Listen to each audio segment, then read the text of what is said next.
What is this? Men kissing each other? That's sick. Oh, you kissed a girl, right? Hey, I'm not a person he kissed. I got y'all up here. So when you kissed a girl, right? Hey, I'm not a person he kissed. That's how I roll. That's nobody else, man. We roll like that. Okay, now. Ain't no freak. Okay, we just roll like that. That's my son. I raised him, you heard? I'm going to leave that one alone. Manny. Yes, what's darling. up, Manny? This is creepy when men are getting along in that intimate fashion. Don't sit on the bed at night. No homo. No, just don't get close to the bed. Don't get close. But it's just like, yo, we want to thank you for hosting the thing, man. It's been a pleasure. You didn't have to do it, and you did it. No. I definitely didn't have to do it. I definitely didn't have to. First and foremost, I'm not getting in the bed. You know, shouts out to him and what he did. I'm just gonna, if we can, just let's just put the camera a little this way, just so we're not. I don't want my shot to even, like, I don't want it to come close to the bed, at all. I should look like he fresh off a goddamn plane. I should. Fresh off the garden stage. That's my brother right here from day one. We used to wake up and, I mean, damn, pause, but like, check this out. I mean, back in the days when he was like 10 and I was a little bit older, his older brother, we used to fight over the Frosted Flakes. You know what I'm saying? Before pause was invented. You know what I'm saying? But it's my brother for real. We used to actually wrestle off of the Frosted Flakes because he used to always get up early with me. And now he's one of the richest stars in the world. And Yo, what the fuck did Puff just say? Nobody's gonna acknowledge this but me. Puff just said we used to wrestle over the Frosted Flakes. And we're streaming live. That was stupid. Listen, that was fucking stupid. Listen. We having a good time, yo. Your Usher made it in the... Hey, yo. Got a G, and I told y'all Young Buck was the next to go. Long time ago, man.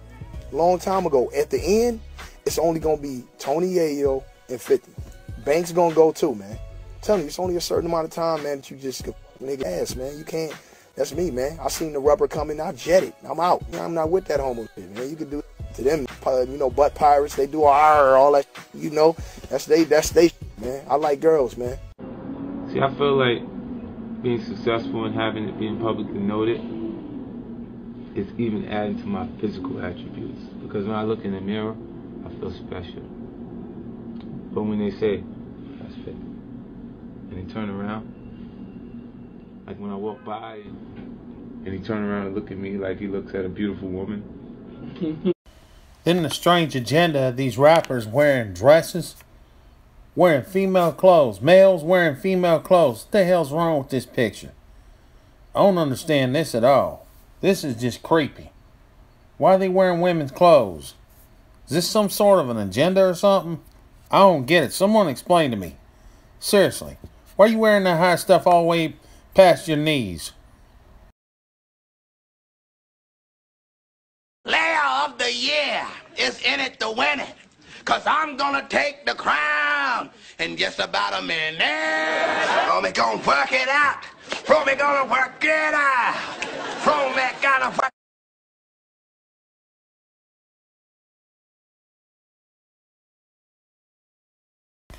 Now this is weird how Will Smith treats his son, man. This is weird in itself. Why you fighting your son to make out with him? And Ellen just sitting there laughing like it's no big whoop. And in the way poor Jaden is dressed, Jaden and Willow. Look how Jaden is dressed. Why is he wearing dresses? Makes you wonder if it's part of the agenda, don't it? It's crazy mess. And of course, obviously, this is sicker than anything. Father wanting to make out with his own son. That's sick. And then this guy. This is Compliments of Hip Hop Wired. Collie. This image shows Birdman with an individual with a towel. Almost as if they just came out of the shower.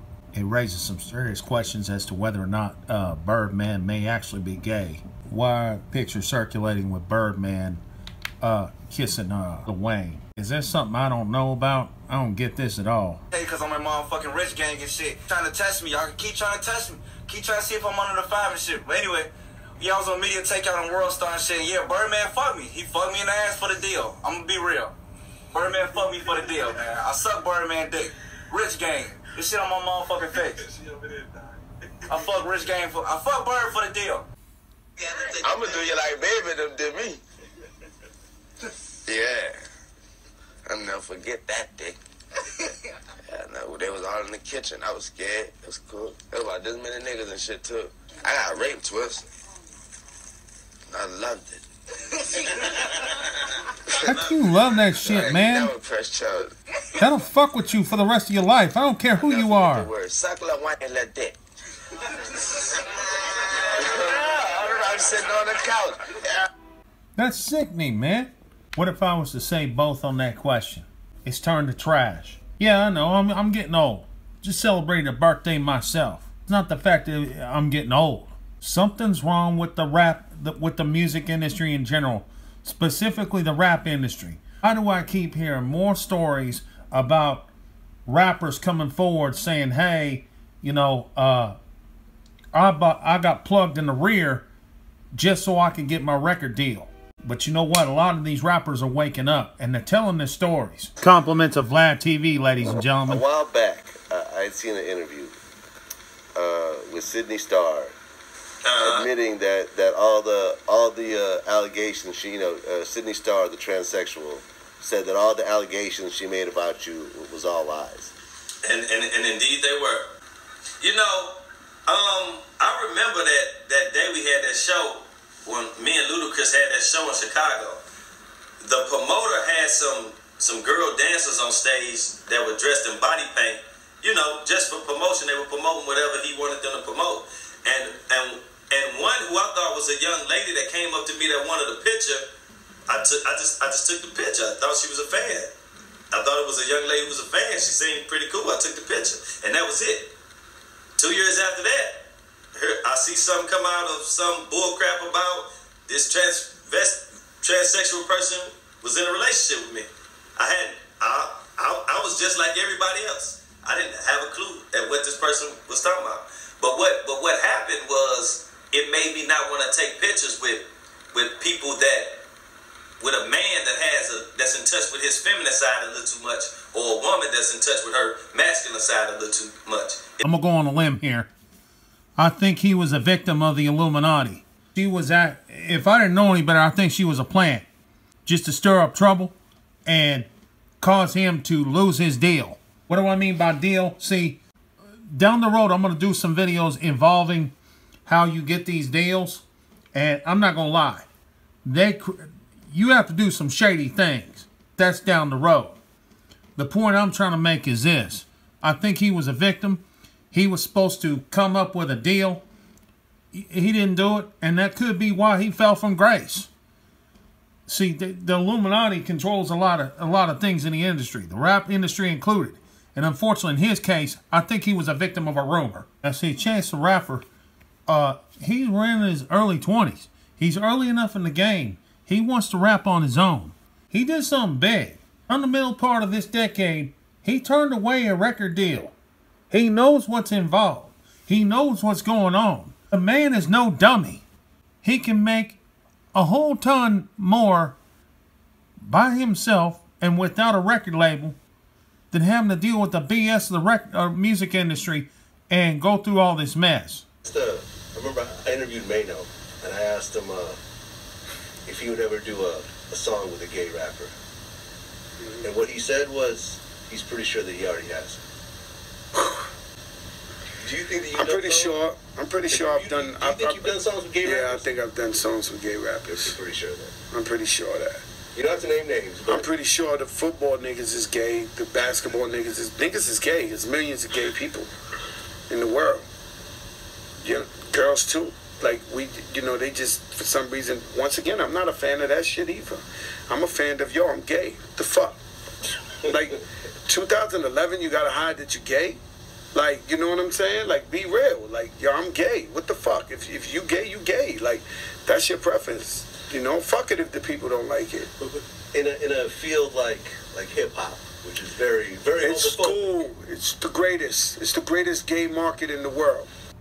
I'm gonna stop that right there. Okay. By the way, that was compliments of Vlad TV. I will make sure I put the entire link in the description of the video so you can see the full video. Okay. What Joe is referring to is the fact that there are a bunch of rappers that are gay in the industry. I agree with him. I don't have a problem with them, okay? They want to be like that. That's their business. That's their deal. What I have a problem with is this being forced on by the Illuminati? Okay? He even mentioned them before I stopped it. There's a business. The one genre of music that could ultimately benefit is hip-hop. There should be a fine line where if you are gay by choice, that's fine. However, if there is what I keep hearing these different stories of a casting couch, that's a problem. Tell people like music now, what they did was they flipped it on us. They turned music into crack. So what crack did in the 80s was like, it made a lot of people rich, but the damage it did is far more greater. So what they doing with music now is like, here, crack in the 80s. We're gonna fuck up their whole generations to come because we gonna dumb them down. We're here. It's gonna make them feel good now, and it's gonna make a few of y'all. It's gonna make a few of y'all rich. But the majority of y'all gonna be fucked up. It's gonna fuck up y'all generation. So that's what it is. It's crack in the 80s.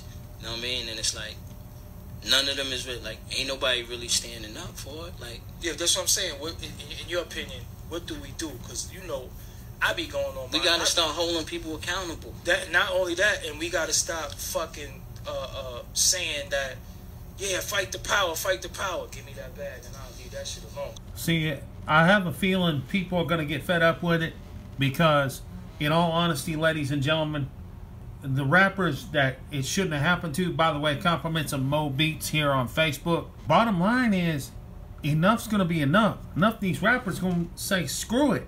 We're, no pun intended, screw it. We're done. This is enough. All this for this Baphomet BS, freaking Illuminati, it's crap. This is another video by Mo Beats, and I saw this before, and it's worth adding on into this this video. Y'all need to take a look at this and see. This gives you an idea why the music industry in general, especially the rap industry, is so damn screwed up. Watch, folks. I was the manager of Zodiac Productions, which Zodiac Productions, name's been changed since then. I'm not even sure what they call it now, but it's the largest music conglomerate in the world. It owns RCA Records, Columbia Records, Motown Records, owns almost all the concert booking agencies in the United States. And that's not even the name of the company that owns it. The name of the company that owns it is Brenner Enterprises. And Brenner Enterprises is owned by Chase Manhattan. Chase Manhattan's owned by Standard Oil, and Standard Oil is owned by the Lords of London. You can track it on back. You kind of get the idea after a while. But I was the managing president of Zodiac Productions. It's one of my jobs as being one of these 13 people. Thus, I got to know many of the people who produce music and sing the music and play the music that you play. Now, one of the closest friends that I got during that time that I obtained was a man named David Crosby. Crosby, Still, Nash and Young. And I saw David the day before Christmas last year, talked with him. I got him away from this witch that he had with him. He told her to go shopping. We were in West Hollywood, and I was witnessing around to people I knew. We went off in this store, and we started talking. I said, David, I'd like to ask you a couple questions. I said, I already know the answers, but I've been gone for 5 years. I'd like to know if certain things are still the way they were when I left. I said, now I'll have to explain some of this when I'm done. She's not going to understand it all unless she knows something about music. I said, do they still take the master to the temple room? Dave said, yeah. I said, do they still have the coven conjure demons into the master? He said, of course. I said, now, I got to know something. What's the main reason for rock music? He said, come on, Lance, you know what the reason is. I said, please, David, I don't want to guess. Tell me what the main reason is. He said, the same as when you were in, so that we can play spells on people that we couldn't cast spells upon. I'll explain what that means in a minute. I said, okay, one last thing. I've been hearing that you must be an initiated witch now to get a record contract. He said, that's right. He said, many of us that weren't total witches have to be witches now in order to produce music. Thank you. The master is a tape about as big as the top of this podium that looks like an overgrown 8-track that the album is cut on and is placed in a machine that produces and presses the records and the 8-tracks and cassettes that you buy. After it's been recorded, it's taken in. This is why a master's cut months in advance before it's released. On the full moon, it's taken in to a temple room about the size of this auditorium that is in every one of the major music companies. Behind locked doors up in the executive office. and it's placed on an altar setting in the north of the room, and a pentagram engraved in the floor.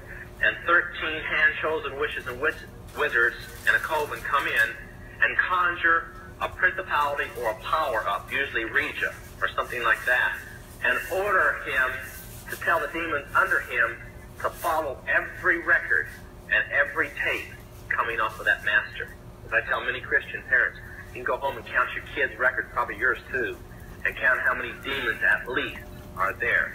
If that's too hard for you to believe, I'm sorry. That's why they do it. Now listen to me. This is why rock music's addicting. Have you ever seen kids that got rid of their music? They go around like this. They can't wait to find a rock station somewhere and they sneak off just like getting a cigarette or a fix because it's addicting. That's why they can't give it up. The rest of the conversation was this. You can't cast a spell on a Christian, but you can get a Christian to cast a spell on themselves. If you give the permission for the spell to work, being a Christian won't block it. And rock music is not just a song. It is supernatural music that which is carefully designed by their spirit guides or familiar spirits in the form of spells. Now, although the devil's music's power is the music and God's music is the words, much of the songs are written in what we call witch language. Give you kind of an idea. You talk, many of you talk on a CB, unless you know what a smoky is, and a 10-4, and a front door and back door and rocking chair and these type of things. You don't know what you're talking about. Same with witches. When you're in the first or second level, you have to learn over 2,000 words that said by anybody else mean something totally different than when you say them. Elton John has said he's never written a song or sung a song that wasn't in witch language. And I want to show you something. See how many kids in here will be honest and adults. How many remember and have heard at least several times a song called Hotel California? Somebody tell me what it meant. Quickly, somebody tell me what it meant. Huh? That's pretty close. But from the words, what did it mean? Well, that's more of a guess. See, most people can't tell you. That's why when people do drugs and they listen to songs in which language, they get some of the meaning. But most of the time, they can't tell you. Stop and think how many songs are out there that you really like, and you don't have any idea what the person was talking about. Beyond the Yellow Brick Road? How about The Destroyer by Kiss? Can anybody tell me what it's about? Kiss said in it, kids, kill your parents. They're talking about Helter Skelter. Beatles sung Helter Skelter in which language? Nobody knew what it meant. Manson did because he belongs to the process. Helter Skelter is a several thousand-year-old word. Most of the music is either about Helter Skelter or a place called the Night Winds, which is what Hotel California is about, and different doctrines of witchcraft. You listen to them, your parents let you listen to them, and they have no idea. Kiss openly bragged how they were gaining control of people through their music because the people played their music. They told how they didn't form their own group. Their church, because they were ordained ministers of the Satanist church, placed them together. And that's how most of the music is done. David Crosby, when him and Crosby, Still, Nash & Young produced the record 2-8 Street, they ordered the principality of Medici to order demons of rebellion to go into the record, and everybody that heard it would be rebellious against law and order and government. And it was one of the reasons for the great upheaval in the 60s was that one album, and they take open credit for it. Folks, that young man couldn't have nailed any better than that, okay? Whether it's sick agendas like this estranged ordeal where you're seeing rappers in women's clothes like Andre 3000 and Young Thug and Mo Def and Lil B. At some point, they all serve their masters. However you want to see this. Through accepting the satanic oath, through writing your deal in blood, through a handshake with the devil, through accepting that you have paymasters you have to say to, and you do what they tell you to do, no matter how screwy the consequences may be for you. I understand a lot of you that watch my videos, you don't have to worry about this. But as I close this, I'm going to ask you a question. Do your children listen to this? Do your children watch this? Y'all know what this means when you do this in public, right? Yeah, I know. Snopes says it's false, but I believe Snopes by about as much as I can throw a building. Let me give you an origin. No, they do that in prison, right? That's a sign you're available. You probably going, what you mean by available? Available to have sex in the posterior. That kind of available. So if you watch this and you just so happen to notice this little fad that you do me a favor, man. You don't want to tell people you're available? Pull your pants up. Okay? Stop falling for these agendas. If you believe in music, make your music. I ain't got no issue with it. But if you get a big record contract, you better be prepared for what you're going to have to do, how much you're going to have to give up, how much you as a person are going to have to sacrifice to get that big deal. And down the road, I'm going to focus on one rapper and his family. I'm going to show you firsthand how much he has given up. And we'll talk about more of that stuff. Folks, if you can, please share the video. Thank you.